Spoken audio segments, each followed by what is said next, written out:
AP deputy CM Pawan Kalyan తన pending cinema ప్రాజెక్టుల పూర్తిపై దృష్టి సారించారు.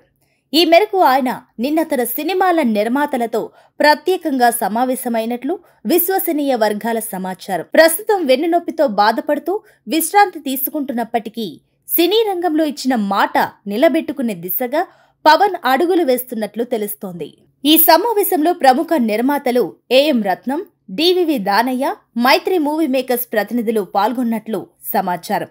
ముఖ్యంగా పలు కారణాలతో వాయిదా పడుతూ వస్తున్న హరిహర వీరమల్లు చిత్రాన్ని వీలైనంత త్వరగా పూర్తి చేయాలని పవన్ భావిస్తున్నట్లు తెలుస్తోంది. ఈ సినిమాకు సంబంధించిన మిగిలిన భాగాన్ని పూర్తి చేసి వచ్చే ఏడాది మే నెలలో సినిమాను విడుదల చేసేలా నిర్మాతలకు ఆయన హామీ ఇచ్చినట్లు చెప్తున్నారు. హరిహర వీరమల్లుతో పాటు సుజిత్ దర్శకత్వంలో తెరకెక్కుతున్న ఓజీ, హరీష్ శంకర్ దర్శకత్వంలోని ఉస్తాద్ భగత్ సింగ్ చిత్రాలను కూడా పూర్తి చేయాల్సి ఉంది.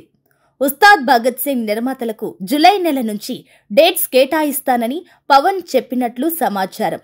ఈ సమావేశంలో పవన్ కళ్యాణ్ ఒక కీలకమైన వ్యాఖ్య చేసినట్లు ప్రచారం జరుగుతోంది. బహుశా ఉస్తాద్ భగత్ సింగ్ తన చివరి సినిమా కావచ్చని ఆయన సంకేతాలు ఇచ్చినట్లు ఇండస్ట్రీ వర్గాల్లో చర్చ నడుస్తోంది. ప్రస్తుతం డిప్యూటీ సీఎంగా ఫుల్ బిజీగా ఉన్న పవన్ తన సినిమా కమిట్మెంట్లను పూర్తి చేయడానికి ప్రణాళికలు రచించడం ప్రాధాన్యత సంతరించుకుంది. ఆయన నిర్ణయంతో ఏళ్లుగా ఎదురుచూస్తున్న నిర్మాతలకు, అభిమానులకు కొంత ఊరట లభించినట్లయింది.